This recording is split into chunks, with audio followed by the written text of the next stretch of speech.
Welcome back. It's the Big Blue Banter, New York Giants football podcast. I'm Dan Schneider, joined as always my co-host Nick Filato. And today's a special day of the year for me and for Nick because this is our favorite podcast to do during the pre-draft process by far. And it's backed up by the analytics because it's our most downloaded to, our most listened to, and our most anticipated. And that's because we have David Syversten on to talk Giants, to talk draft with us. I think I botched his name based on the reaction to hearing his last name because I knew I was going to do this again. I'm so bad with these names. Everyone who listens to the podcast knows that. But before we welcome on David, I want to let you know that you can actually look into getting his draft guide right now, the guide that he puts the work into over at Ourlads.com. It is the longest running NFL draft guide in the business. And I got to say, if you like his takes, why not get them all, right? Like, why not get in, get the guide? But one other thing I want to say about Ourlads.com, and this has been running, and I mean, Cy told me this before the pod, but I've known this for a while. I've used this my entire career in the industry. They're the best in the business at depth charts. If you want to find out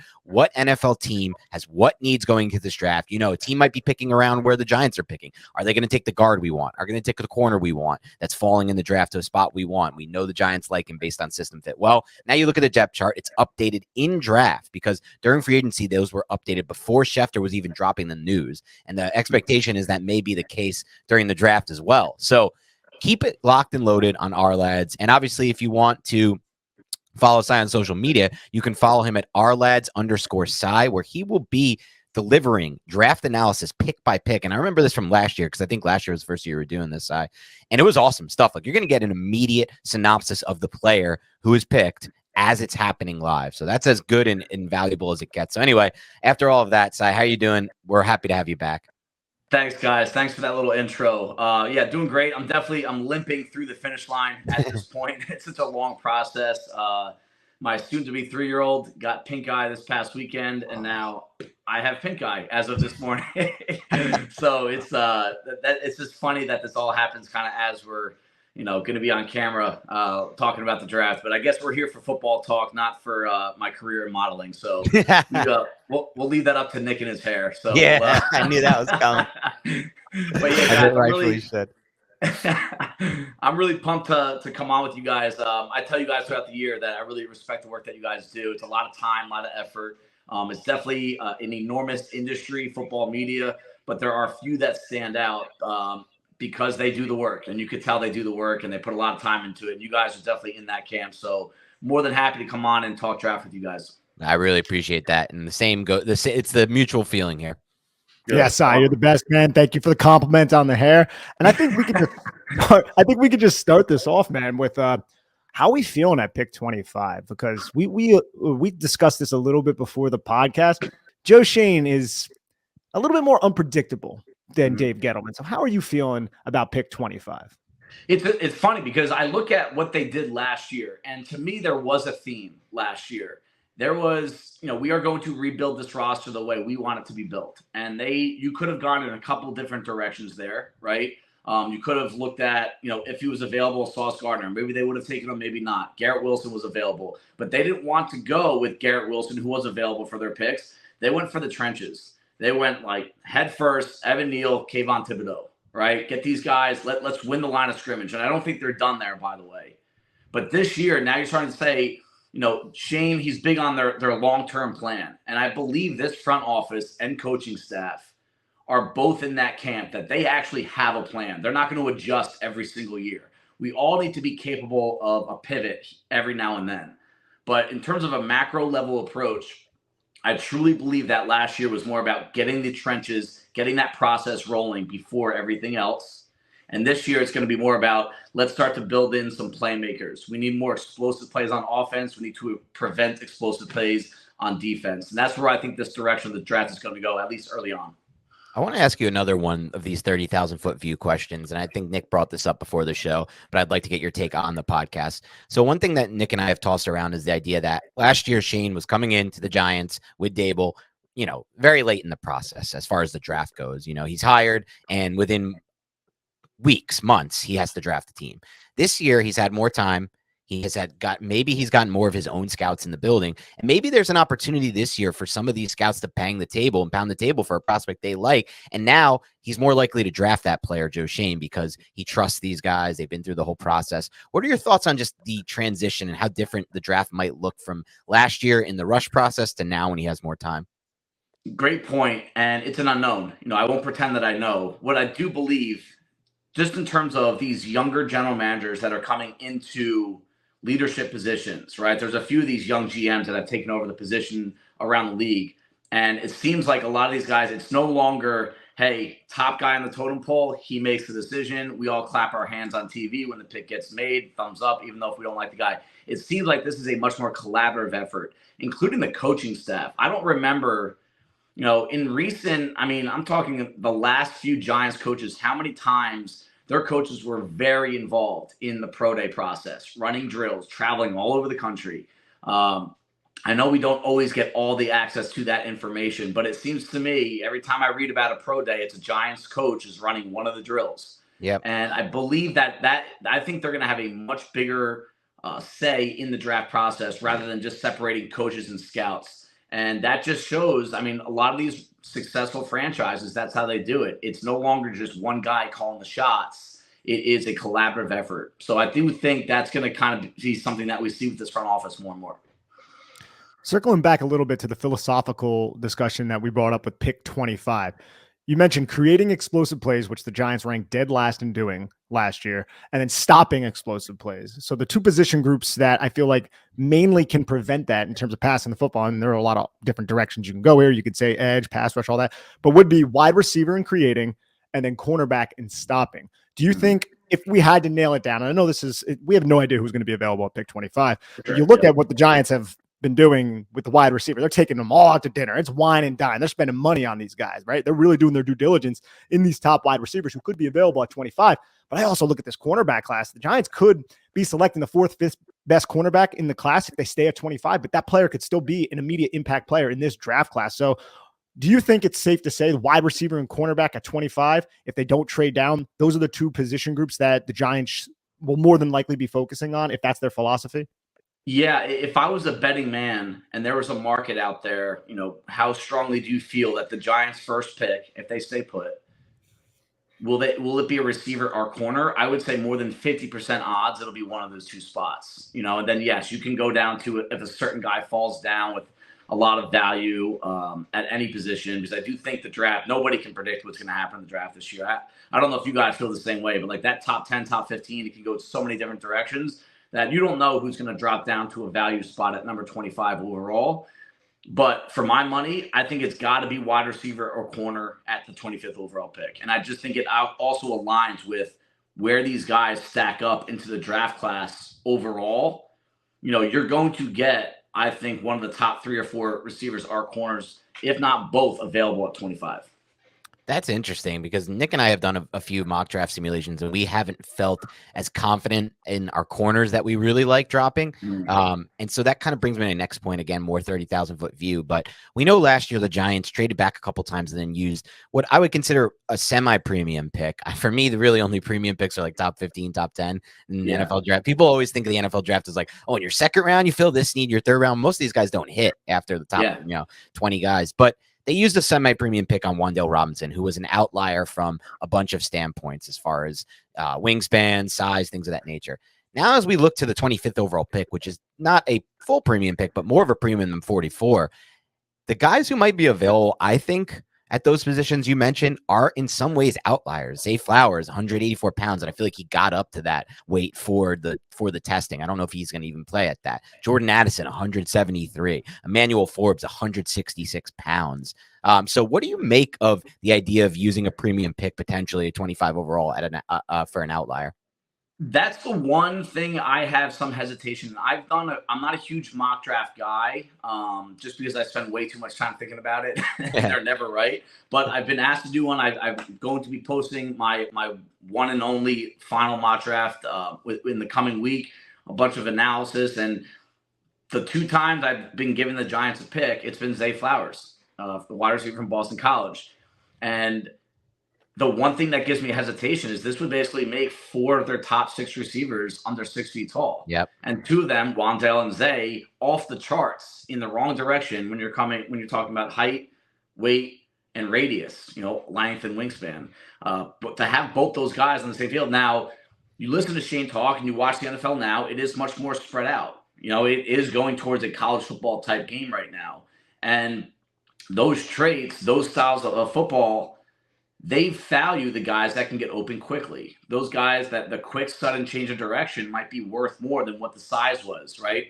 5-10 years ago, it was size, speed. Now I think it's more about, how elusive are you? What can you do after the catch? And can you get open? Because there's so many rules against touching receivers down the field that, that these offenses and regimes that are kind of ahead of the curve around the NFL, you see them value that kind of movement more than that straight line speed. But to me, I still think there needs to be size somewhere on this team. Darren Waller erases that issue somewhat, right? We can't forget he's more receiver than tight end, in my opinion. So you do have Hodgins, you do have Waller. Slayton's not a small guy either, but it is hard to imagine where do you put all these guys when they're on the field at the same time between Sterling Shepard, Robinson, Zay Flowers if they go there. So it's a fascinating thing to think about, and I'm not sure if he ends up being the guy.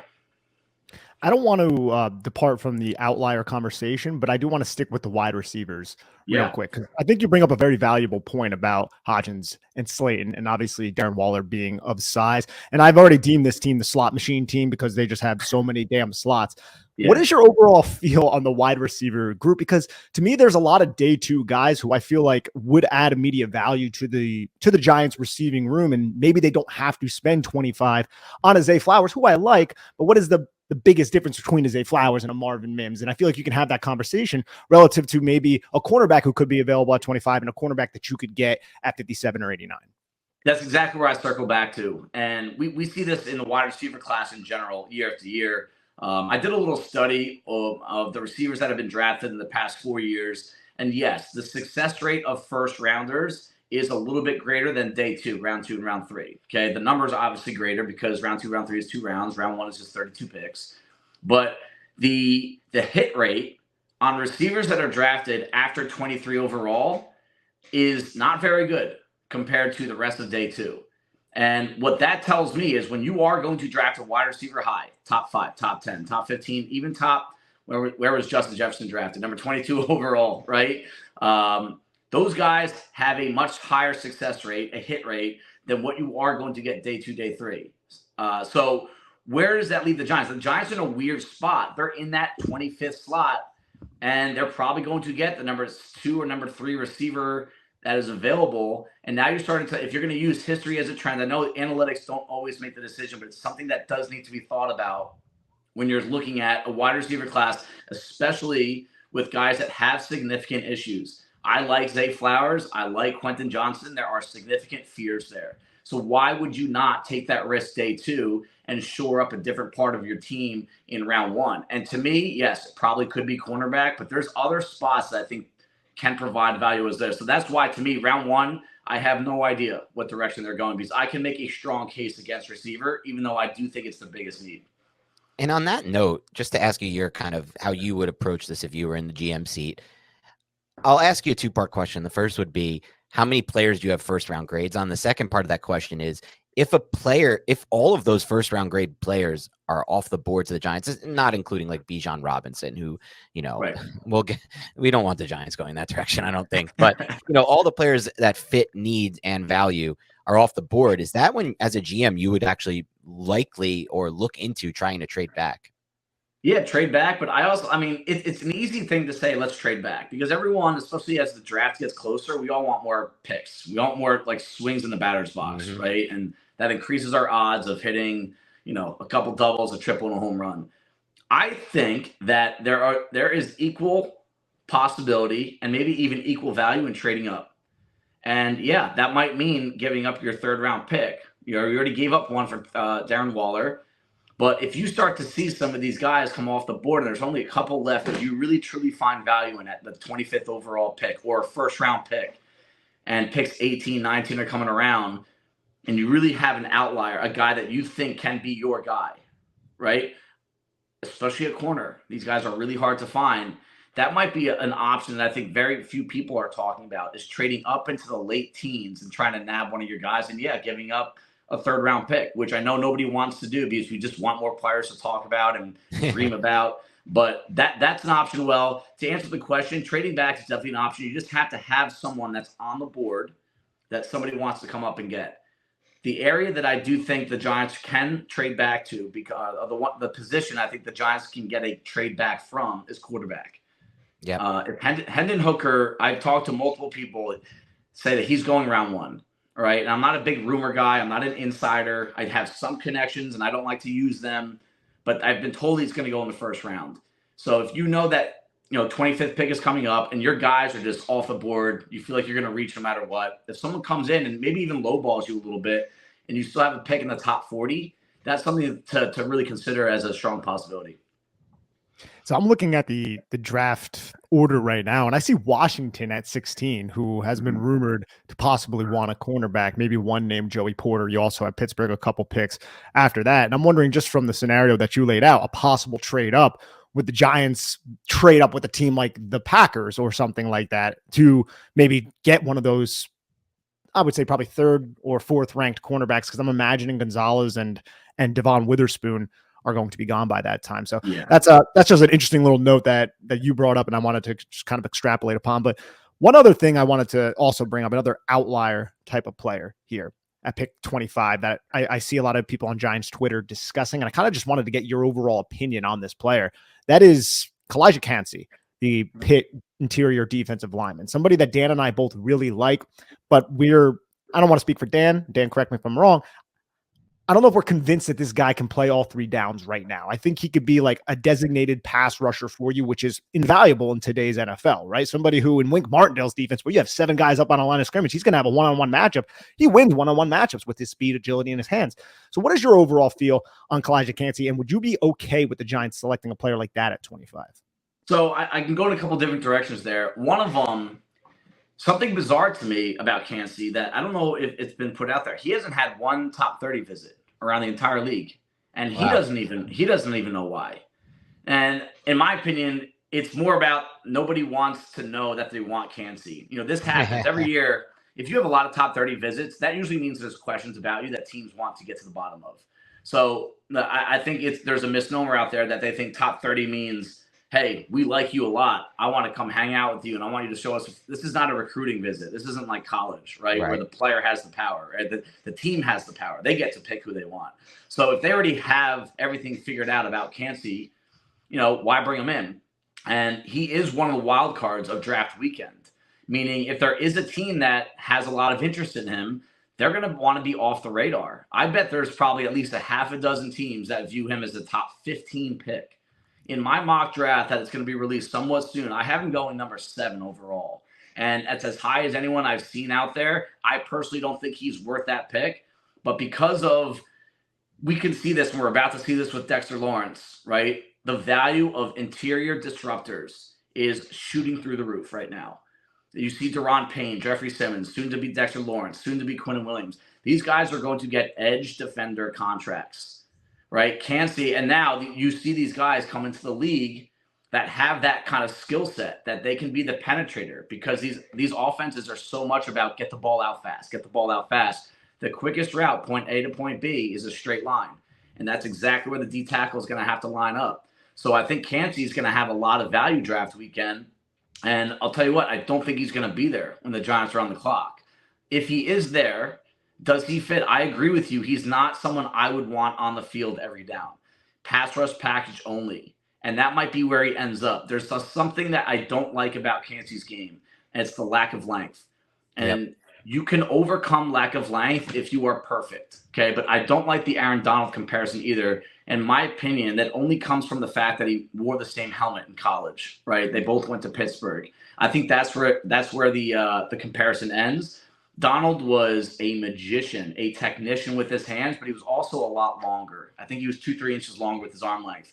And there's a D tackle I have above Kancey that if he's at 25 overall, I'm going to have a hard time overlooking his availability. And I don't think anyone else is this high on him, but it's Adebawore from Northwestern.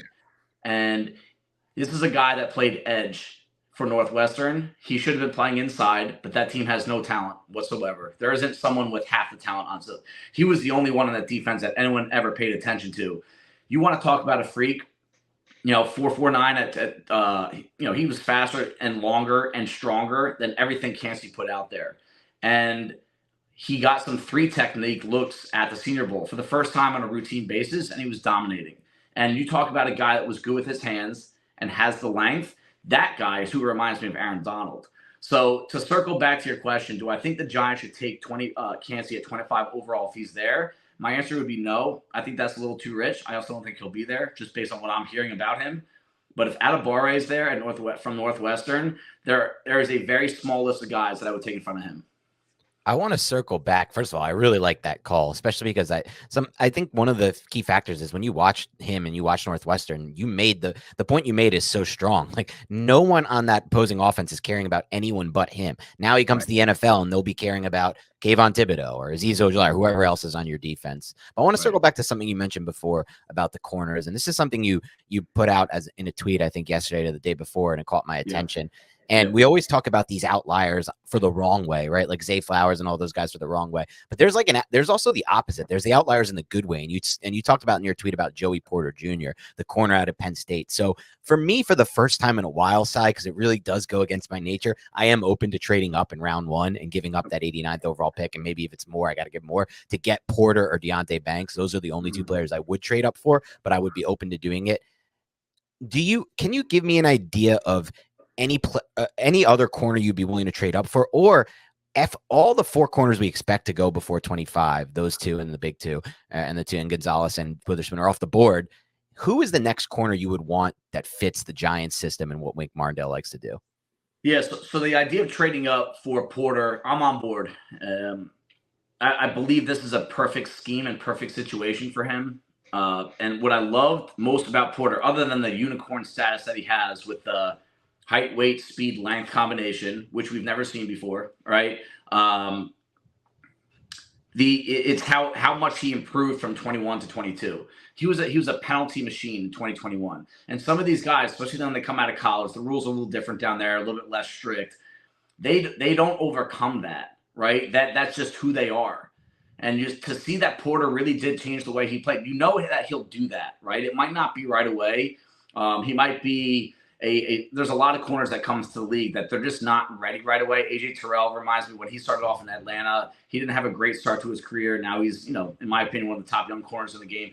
I could see Porter having that kind of feel where, hey, you guys might not love him right away, but we know the football character here. All right. The lineage does help. I do think that his father's career will help him a little bit, that that he gets it right mentally in terms of work ethic and refining his craft, which is such a separator that never gets talked about, right? When I don't want to go off tangent too much, when there's a draft, a bust, right? The first round bust, it's always, oh, you analysts were wrong. You're a terrible scout. You don't know what you're talking about. So much of a player's progress in the NFL comes out to how hard they're going to work and how well the coaches, have a plan for them, which this organization, I feel like, has a plan for everyone. And that's going to be another feather in their cap. But Porter is a guy that even if you do think he's a little rough around the edges right now, he's worth a trade up because this Giants defense, they need a number 1 corner at some point. It doesn't need to be next year, but within Joey Porter's rookie contract, he's going to be the best corner on that team if they draft him. And to me, that's worth a trade up. Is there another corner that if they don't trade up for, that if they stayed at 25 or maybe got aggressive in round 2, I like Ringo from Georgia. And I'll tell you why I like him, even though I'll be the first to tell you he's raw. He's another outlier with size. I mean, this guy is 6'2", 210. I think he looks like a safety. And at first, you're like, maybe he should play safety. Then you watch him turn and run and that bump and trail technique that Wink Martindale loves to use out of his corners, right? Get really physical at the point of attack. Let him start getting downfield. If you have the speed to make up for it, we'll trust you on an island. He did that on tape against some of the best receivers and best quarterbacks in the country. I believe he intercepted Will Levis, Bryce Young, Hendon Hooker over the course of his career. And you watch him. I mean, he had a play against Cedric Tillman this year, who I like a lot, in Athens, where that's exactly what he can do that other guys can't. I mean, he was a sub 4.4 guy that weighs 210 pounds and is a physical, nasty dude. I believe Ringo should be in the discussion at 25 overall if he's there. Do you have any concerns with Ringo's, I would say, ability to I think click and close is probably safe to say. Like on those curl and comeback routes, it took him a little bit to kind of really explode out of that break. Because some of my concerns with Ringo, it's not just that, it's also horizontally. I do see a little bit of stiffness. I totally agree. Whenever he does flip his hips, his ability to accelerate and go from 0 to 100, it's very, very impressive. That vertical speed is there. You want him to cover that 9 route. Like you said, you want him to assume trail. And if the safety, for whatever reason, does not get over the top, he has that recovery speed to work underneath that, even though his vertical was a little bit disappointing. I think it was like 33 inches or something like that. But do you have any concerns about the slight stiffness, or am I reading too much into that? No, I don't think the stiffness is the issue. I think the mental processing is the issue. He doesn't have instincts the way that some of these other corners have. And if you're going to be a successful corner in the NFL, you have to kind of anticipate and know the game, know route concepts, kind of know what's coming. You take your guesses here and there. Sometimes you're right, sometimes you're wrong. Ringo, to me, was more of a reactionary type player. I didn't see a lot of like forecasting in his game. And I think because of that, he comes across as a step or two slow on the short to the short to intermediate route tree. He does have a hard time there, and I do believe that's why he's not going to be considered a high pick. No corner prospect is going to be perfect. I believe that can come in time. I also think that can be hidden within scheme, and Ringo and this defensive scheme and this defensive coaching staff, I believe, can handle something like that where some others cannot. Ringo, the lack of explosion, he's a track athlete. I mean, that's what his background is in track. So that's why you see him running a straight line fast. But I love the ball skills. We see a lot of corners in this class that have ascending ball skills. It's something we haven't seen in a long time. Right. And to me, it seems like there's a trend with a lot of receivers in high school. They transition to the defensive side of the ball because it's a quicker, more efficient path to the NFL. Where, 5-6 years ago, maybe even more, everyone wanted to be a wide receiver.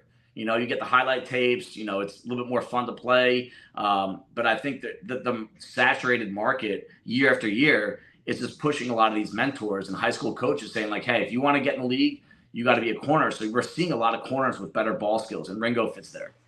19 PBUs over the last 2 years. And this is somebody who is only 20 years old. So you have to keep that in mind as well. Shane loves that. Yep. I want to transition a bit with you, Cy, to a couple other positions, non-premium positions by NFL standards.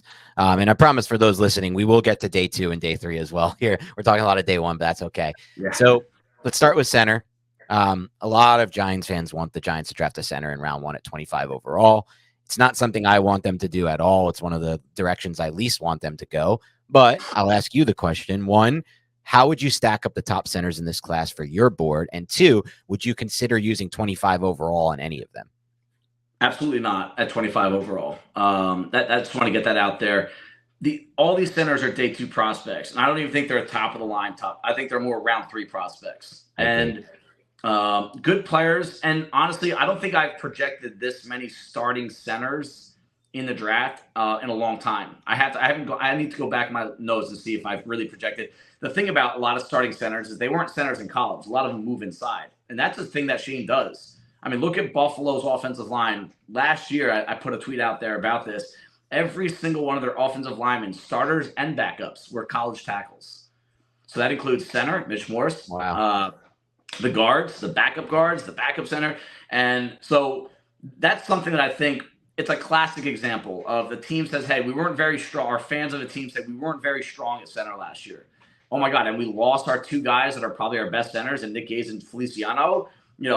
This is what Joe Shane calls shopping hungry, right? I worked in the health and fitness industry, right? And if someone really wants to lose weight, that's one of my things I say is don't go to the grocery store when you're hungry. That's when you make long-term mistakes, right? It's like it's putting a Band-Aid over an of a cut that needs stitches, right? That's really what you're doing if you draft a center in this draft in round 1. I'm not anti-Schmitz, Tittman, Whippler. I think those guys can start in the NFL and give you solid play. But if you are drafting them in round 1, that's something Dave Gettleman would have done. Just like hey, we have a hole there. Let's pluck one, top center in the draft. Everyone will love us for it. And then in 3 years, we need a center again.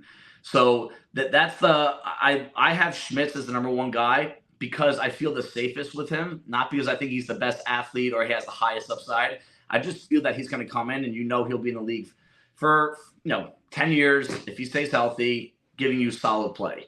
And I have Tittman second, Whippler third.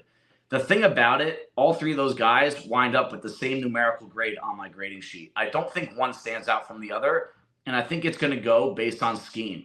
If you need a better athlete, you're probably going Tittman, right? If you want something that's a little more mental capacity, you're calling a lot of shots. Some teams put a lot of pressure on the center pre-snap. Like, you need to be a second quarterback, and if you can't play center. Schmitz is that guy. He's the one that kind of holds the glue. He's the glue to the offensive line.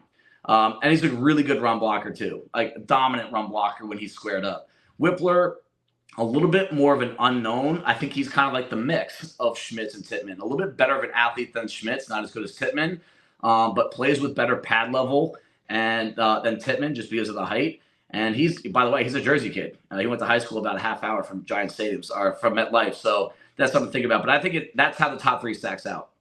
I love what you just said about Joe Shane and his past in Buffalo and what, learning from that, because that's something I've talked about. I'm really interested in drafting either Cody Mock or Braden Daniels, two prospects I think they can take from tackle, move them over to center. And I wasn't really aware of that. I missed that tweet of yours. So the Giants, not the Giants, but, we do have a history of Joe Shane coming from Brandon Beane and a place where they did convert a lot of tackles to in the interior offensive line. And we've seen the Giants do it, not in the Shane era, but with Nick Gates, obviously. So great call there. Josh Ezeudu, I know he was guard. He was on my guard stack last year. He played some tackle at North Carolina. That's something to think about. Even Marcus McKeithen, I know, college guard, kind of looks like a tackle. In my opinion, their plan for him is going to be to play both spots as well. So even if draft weekend, I would encourage everyone, if they go O-line at some point, which I'm sure they will, don't just say they took a guard or they took a tackle. Look at the skill set. Maybe listen to us. I'm sure you guys do a great job talking about it too. There are a lot of tackles that project better inside. A lot. I would say I'm looking at my top 20 stack on tackle right now. I think I have the star, which means I think they could play guard at the next level next to 8 of them, right? Wow. Like, that's going to be something that you really should just pay attention to draft weekend, that if they draft a tackle, it might not be for tackle. It could be for guard. Even that's why the center position, let's look deeper than just the top 4 centers in this draft. I think we can get one of our guys, like a Cody Mock would be a great fit. Especially someone who could be developed, because let me ask you this isn't really pertaining to the draft, but we know that Joe Shane has spoken about Shane Lemieux, about Ben Bredesen, about these guys potentially playing center, Jack Anderson. Do you think that's realistic? And which one of those players do you think has the best chance of earning that center position? Look, no matter what, if you're in charge of personnel in the NFL, you have to create competition in your team. That the best teams do it. So you have 3 or 4 guys going for one spot. At the very least, someone's going to earn that spot. Yes, it's a little bit of a hedge if guys start to get injured in training camp preseason, which happens every year. Don't forget that, right? Look at what happened last year, right? It happens. But out of those 4 guys, I feel the best about Bredesen, just because I believe his best football was played at center last year. The guys around him know a little bit. I think chemistry means a lot. Hassenauer, Lemieux, I don't even want to put in the discussion. Jack Anderson, not huge on him. Wasn't huge on him coming out of Texas Tech either. If he's on your depth chart, cool. I'm not going to say that's a bad move. But Bredesen is the standout name to me in that group. But he's going to have to earn it. And I think that was a really kind of like a brilliant move by the front office, that it's not just depth. It's going to make sure that Bredesen knows he's not being handed the job. And now if you're bringing a kid in the draft, it's going to put even more pressure on him. I want to wrap up with one more day one type of look, and that's another thing that you might have the same answer as you did for center for Cy, and that's the linebacker position, where the Giants finally did make an investment this offseason, thank God, and Bobby Okereke. That was the bare minimum they needed to do after what they put on tape last year against the Eagles and other games in run defense. But I think Nick and I have been pounding the table for years now to find some kind of Michael Boley type linebacker to add to this defense, someone who can play next to Okereke now. Do you view, first of all, how would you rank the top of this linebacker class? And even if you don't rank it, just give us maybe names that you like that maybe might not be ranked as high. And then 2, is there anyone in the linebacker class you would consider as maybe taking a surprise pick at 25 overall? So it's a similar feel to the center group, a notch better. That I don't have any first-round grades at linebacker, but I have 3 guys that have the same numerical grade, just like center. And those 3 are respectively higher than any of the centers. And that's Trent Simpson, Jack Campbell, Drew Sanders. They're all kind of 1, 2, 3, will be picked based on scheme. I don't think one stands out more than the other. I don't believe any one of those guys will be a surprise pick, because I think the Giants are big about, allocating resources, not overspending in one spot. The fact that their biggest, like last year in 2021, the biggest move they made in free agency was Mark Lewinsky. And they waited until day 2 to address another player at that same position when they drafted Ezdu. I think the same thing is that Okereke was the allocation of a top resource in the free agency period. They will add another linebacker at some point, but the earliest would probably be round 3. And so you're probably not going to get any one of those 3 guys. And remember, Wink Martindale, he was a linebacker coach at Baltimore prior to being promoted to the defensive coordinator. That's his thing. That's his spot, right? If you look at some of the linebackers that he developed in Baltimore, undrafted free agents, late day 3 picks that were studs, absolute studs. So I think that's in the back of his head. And I believe that's kind of what they went for last year with McFadden and Beavers. Now, McFadden is a limited upside guy. I'm fine with him on the field if you have a very special player next to him. But he's limited, and we saw that last year, just in coverage, laterally even. But let's not forget about Beavers. Beavers seem to have had Martindale's attention last year prior to that injury. I was at training camp a few times last year. I go when I can. I get to stand with the media guys, right? And Beavers seem to be creeping up into that number 1 spot. Like I think he was going to be a week 1 starter. That was kind of like something I was ready to predict, right? As if that mattered. But so, he's coming back from an ACL. I believe he's going to be very much in that discussion. But like we talked about with the centers, you need more competition at that spot. And if there's a day 2 value, round 3 probably, and then round 4, round 5, that's a spot that Martindale will probably pound the table for another guy. And there's one linebacker that I personally love. He's my number 4 guy. He is the guy right after Drew Sanders, the number 3 linebacker in the class, is Pace from Cincinnati. And what he does at a really high level that Martindale loves is blitz. That guy is a menace behind the line of scrimmage. And there is a certain skill, and you really have to watch a lot of tape to really understand that some guys have this and some guys don't. He is elite at missing contact by blockers, especially as a blitzer. We saw at the Senior Bowl, you couldn't even touch him. And that's where his lack of size pops up. I mean, the guy's under 6 feet tall. He's got a very short wingspan, which you can consider is an issue. But so did Patrick Queen, who was a first-round pick when Martindale was calling the shots in Baltimore.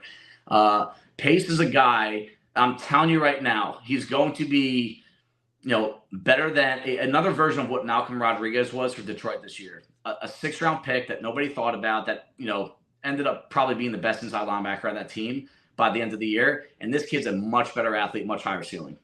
Wow, I love that call. His ability to penetrate, man, it's crazy. And even though he has those short little stumpy Tyrannosaurus Rex arms, they freaking pack some violence, dude. I've seen plays on clip where he's whacking parts of the deck. He hurts me when I watch him tackle guys on tape. I'm like, oh, that hurt.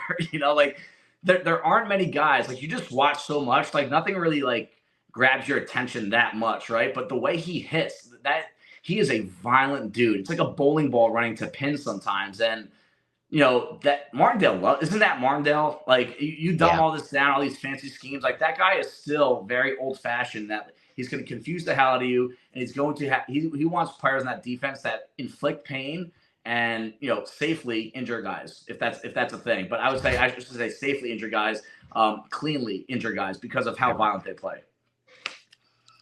So there's another very violent linebacker, and you don't have to spend much time on this whatsoever, but I have heard 0 people talk about him, and I was turned on to him while watching his teammate Dorian Williams, who will likely be an early day 3 pick, and that's Nick Anderson, number 1 from Tulane. Do you have any opinions on this guy? Because I've literally, I study the draft and everything. I watch a lot of stuff.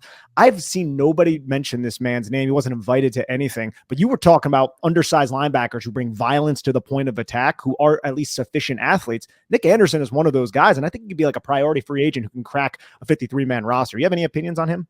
Absolutely priority free agent, maybe even a late round pick because of what he can do on special teams. Remember, when guys get drafted round 6, round 7, it's not necessarily, he's the best remaining wide receiver. He's the best remaining running back. It's we need him to perform the role of special teamer on our team on game day. This guy's going to be on our 53-man roster. We don't need a 7th wide receiver. We need someone that can do damage on special teams. So this is a kid that will make a name for himself right away as a special teamer. He is similar to Pace. I don't think he's as explosive, but the schematics, the macro level view of him is very much the same. He's undersized, but he plays bigger. He plays violent.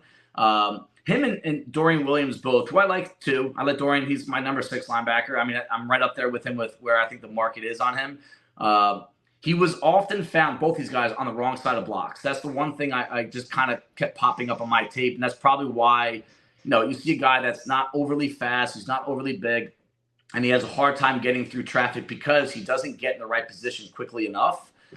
In the NFL, you just get swallowed up, because of the size and speed differences. But to me, that guy is worth drafting late if you need a special teams presence and you want to maybe, I hate to say get lucky at linebacker, but that's kind of what it is when you're drafting the 7th round.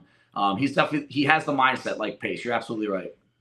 I want to circle back real quick for a moment, side to the wide receiver position and shift the conversation outside of day one for now. Because I do feel that obviously, although there can be a case to be made that they shouldn't go day one, we need wide receivers despite what we have on the roster. There's not that many players signed past this year. And ultimately the goal is to find a wide receiver 1 for the Giants. Now, some things that you mentioned before that stood out to me when it comes to the size debate is the only thing that gives me concern. I do feel like Joe Shane and Brian Dable are onto something and may be giving themselves an edge by looking for separation skills over everything else, because it's something that I think is giving you an edge, wide receiver. But then and I mentioned this to Nick a few podcasts ago.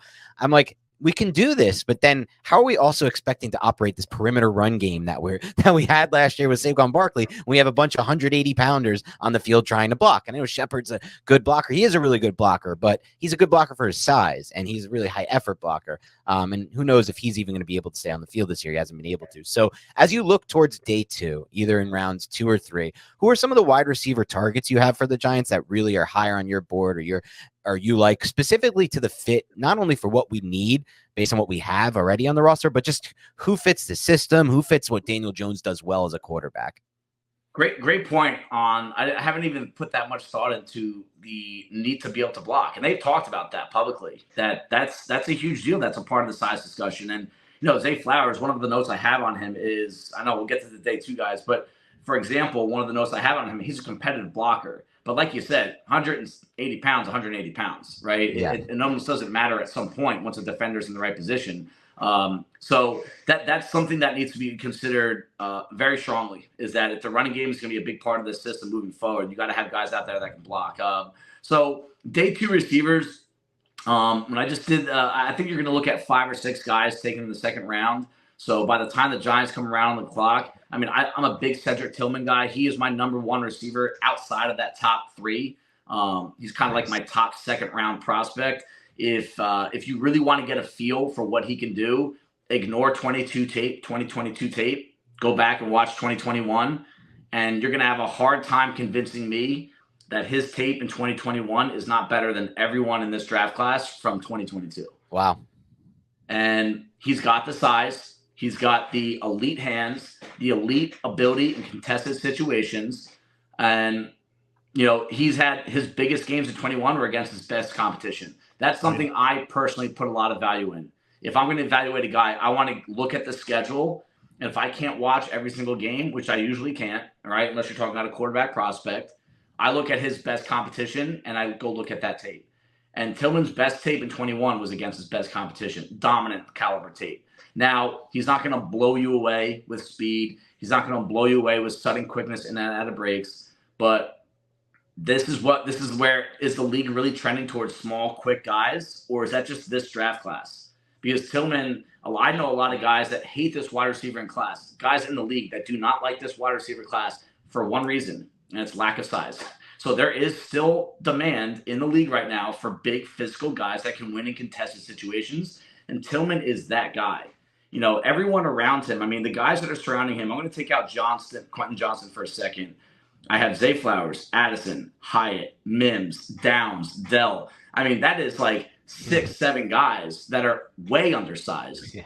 And then I have Jonathan Mingo, who we could probably talk about too as a day 2 option, but he's an outlier, and it's not like we're talking about, Randy Moss type ability or size and speed. It's just, he's so much bigger and more physical and weighs more than these other guys. So Tillman is a guy I personally think would be a great fit. I just am not confident he will be there for the Giants in round 2. Yeah. He's a surprise. If there's one guy that I do think would be a surprise first rounder for the Giants, it's him. Oh, I think that's a name just to keep in the. I don't think it's going to happen. I don't want to put my name on that, but I just think if you're asking for a surprise, that could be it. We should do those bold takes, Dan, on another podcast. Come up with who is the biggest surprise at 25. And I like that one. All right, David, I want to ask you before we transition to the round 2 talk, but I want to ask you about 3 corners who Giants Twitter, they're buzzing about these guys. Yep. 1, Kansas State kid, Julius Brents. Yep. Cam Smith from South Carolina. And then outlier, Emmanuel Forbes from Mississippi State, who I really freaking loved his tape and I really love what he can offer, but he's 166 pounds. What is your synopsis on those 3 guys?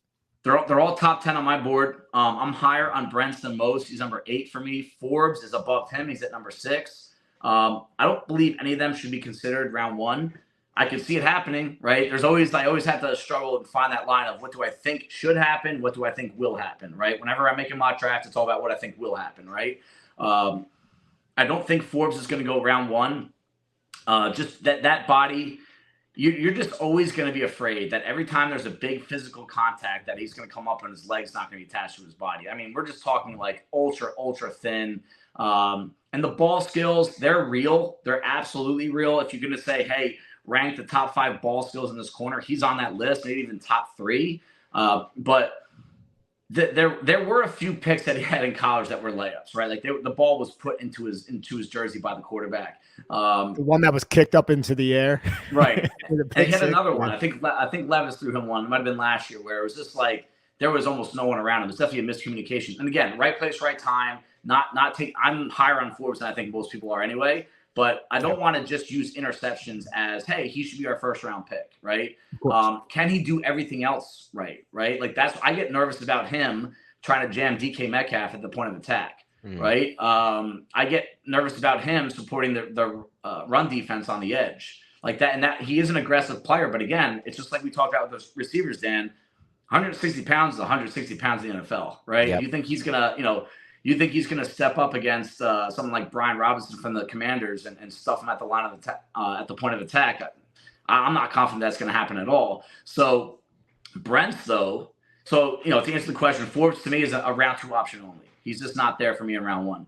Brents is I think he has a shot at going in round 1, not necessarily to the Giants, but I think the Bengals are going to be a team to look at, a team that really needs to find a weapon against Travis Kelce, right? I mean, the AFC is going through the Chiefs, right? I mean, I don't think we can debate that at this point. That they are always going to be the team that you have to try and beat. There are a lot of contenders in the AFC, but I think Brents is that kind of perfect fit for what a lot of teams are doing, including the Giants. They're going to get these unbelievable athletes at tight end, and they are going to be your slot receiver for 50% of your looks, right? You need someone that is not Darnay Holmes covering those guys, right? They might be quick and fast enough, but they're just not big and physical enough. Brents is a dog. He is a big, strong kid. If the Giants could get their hands on him in round 2, I think it'd be a great move. Maybe not for an every down cornerback role, but someone that you're going to have to kind of move around a little bit based on looks. Remember, he started off at Iowa. I don't know if everyone knows that, right? He starts off at Iowa, gets on the field early in his career, his freshman year because of injuries, gets put on the field against Rashad Bateman from Minnesota as a freshman, shuts him down. Like nothing, like easy. Then he gets hurt the next year.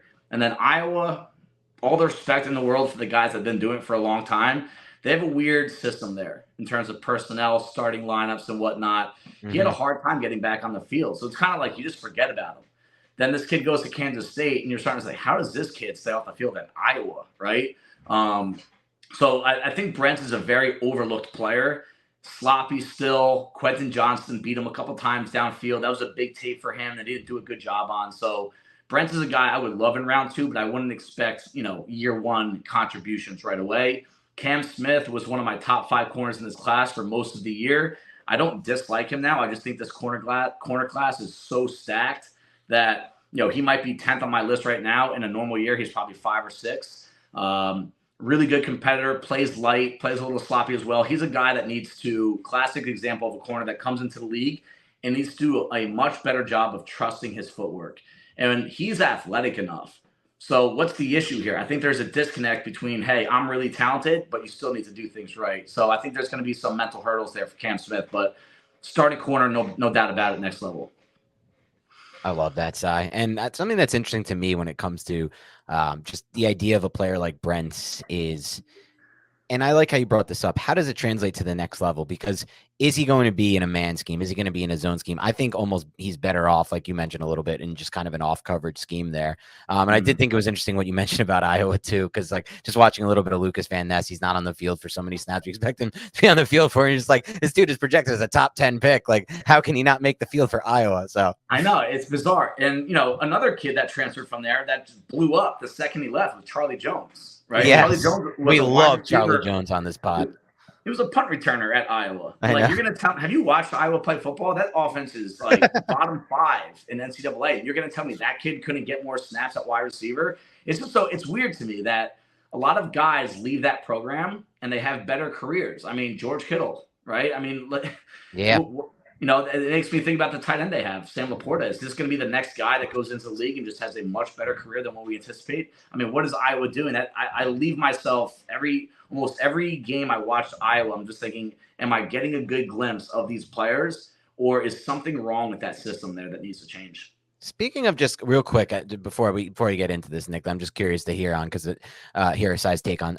Look, I don't like helmet scouting. I think it's the stupidest thing that we do in this industry at times. Yeah. But I wonder about like helmet/system scouting or conference type scouting, and I'll tell you what I mean in a second. So, for example, like we're talking Big 12 football. You look at the wide receivers and more specifically, like anyone who plays in like that Art Briles style system now with Tennessee before, like there are just not many good examples of receivers from the Big 12 translating to the NFL level. Now we're talking about like Quentin Johnson, players like that coming into the league. And almost on the same level, I was thinking about this while you were talking about Brent's, like, do we even have corners who have translated that well to the NFL level from the Big 12? So who'd you say? Xavier Howard. Yeah, Xavier Howard did train. Yeah, so you have some hits there, but do you factor that in at all? Conference scouting or scheme scouting to the NFL? What's your take on all of that? It's a great question. If I ever get my own podcast going, that would be one of the best topics to go over and really do a deep dive on that kind of topic of just breaking down every position, offensive, defense from each conference and just seeing where it is. I do think there is some truth to it. That the Big 12, it's easier to play football. It just is. It's easier to produce. A, there's just not a ton of talent. B, it seems like to me defense is optional in that conference. Like these guys get together in an office and like, hey, do you guys feel like playing defense this week? Not really. I mean, either. So you have to take that into account. But that doesn't mean there aren't good players. There's good players at the Division II level every year. It's, I don't personally ever want to get to a point where I won't consider someone from the Big 12 because he's from the Big 12. But I do think it's something that needs to be kind of like right here outside your head as you're scouting these guys. I mean, it's simplified. A lot of the stuff there is simplified, and the NFL offenses are anything but, right? Quentin Johnson, for example, right? Just a quick example here. In 2021, he lined up, I believe it was 95% of his snaps on the right side. Don't even go slot outside, just on their right side, right? 2022, he was, I think, 95+% only on the left side.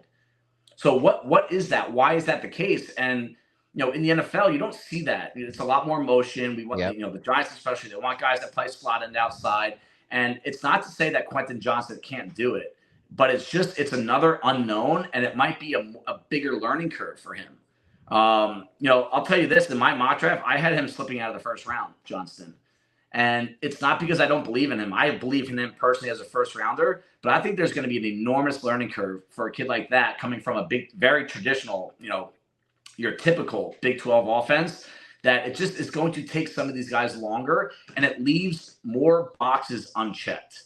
And a lot of times in the scouting process, like that's kind of like what you're trying to do. Does he check this box, that box? And you have a lot of boxes next to these guys in the Big 12, offense and defense. They don't check them. Yeah, so let's focus the conversation here. We have a little bit more time with Sai. We're lucky he's given us extra time today. We got bonus time with Sai, so eventually we will actually have the opportunity pretty shortly to answer your questions that you all sent in for Sai. But before we do that, I want to get a few players that Giants fans who are listening to this podcast can keep in mind as players you will be interested in them targeting. First, give me some day 2 targets, and then give me a round target, either at 89 or in the second round. And you could even say, like, if you feel like a guy is more in a range like 60 to 70, well, this is a guy who they'd have to trade back for, or trade up for, something like that. And then it could be any of the positions, just guys that are size guys, we'll call them. Yeah, I mean, so let's see at the wide receiver position, just because I think it's the most discussed. I'm a big Marvin. I mean, I already told you about Cedric Tillman. I like Marvin Mims too. Kind of as that, like, hey, we can't get our hands on Zay Flowers, Smith Najigba, Jordan Addison. Who's the same kind of player, maybe even the same caliber that we can get later. Jordan Mims is my guy.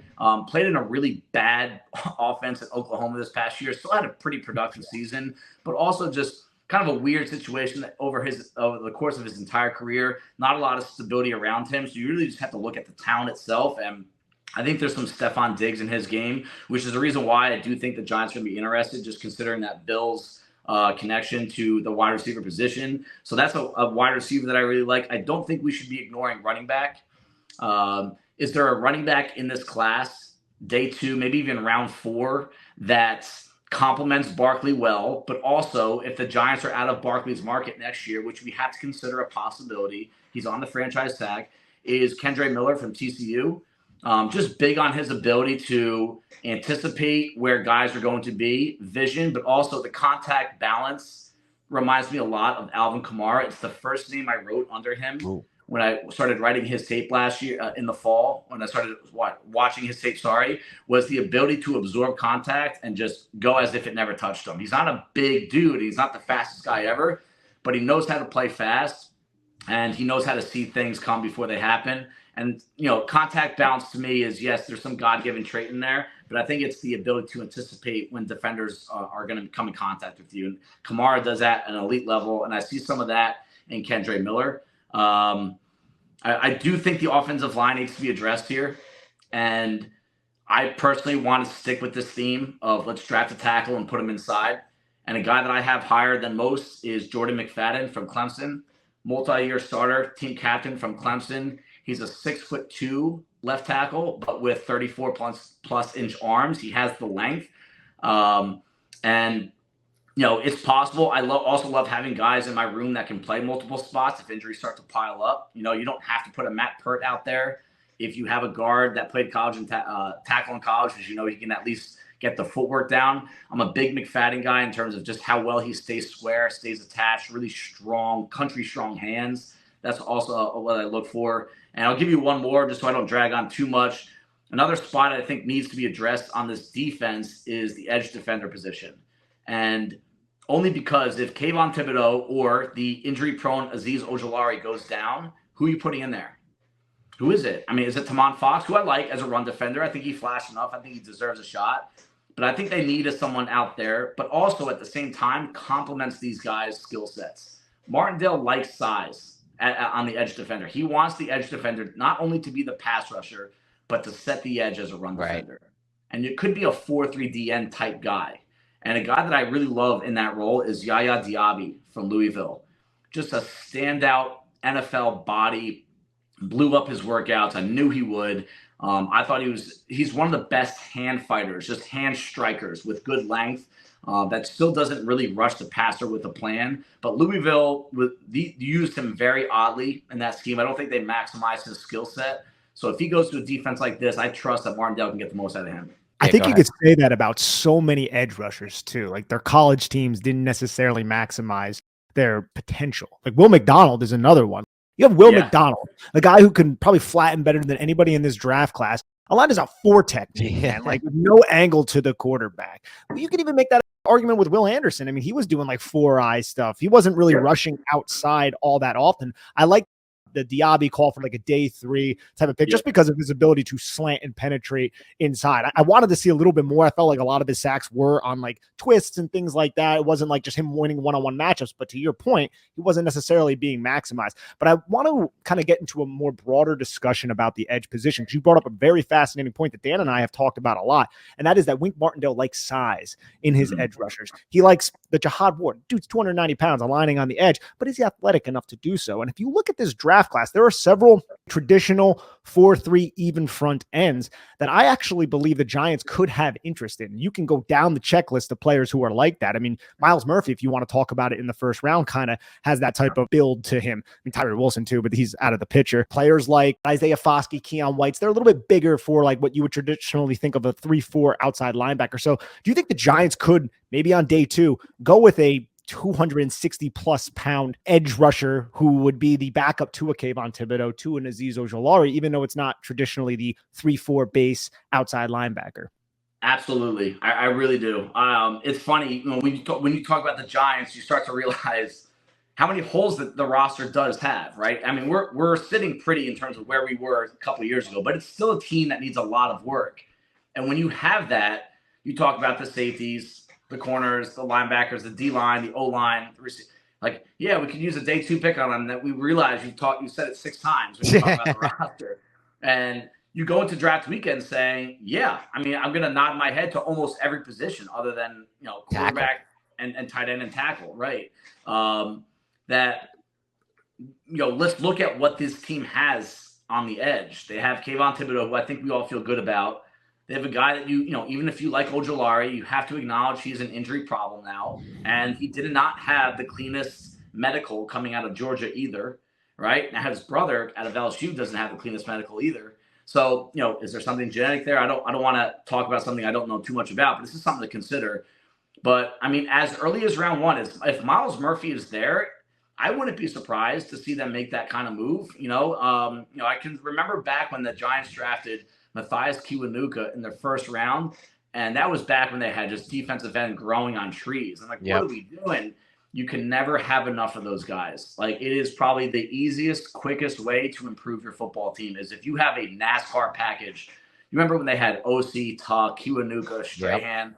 That's probably the best way to play defense in today's NFL. But, I do think it's more realistic to think round 2, maybe even, day 2, probably even early day 3. And those bodies like Keon White, Diaby, Ali Gay from LSU, Isaiah McGuire from Missouri, they're 4-3 types, but they have a role. They have a fit here. I mean, if Jihad Ward can play that role, right, those guys can play that role. I think it's more about your ability to set the edge. And then, hey, do you have something as a pass rusher that we can try and develop over the years? And I think that's the beauty of the Wink Martindale system. You don't have to think of it like this is a 4-3 even front guy. This is a 3-4 out front. He'll find somewhere along the way to go.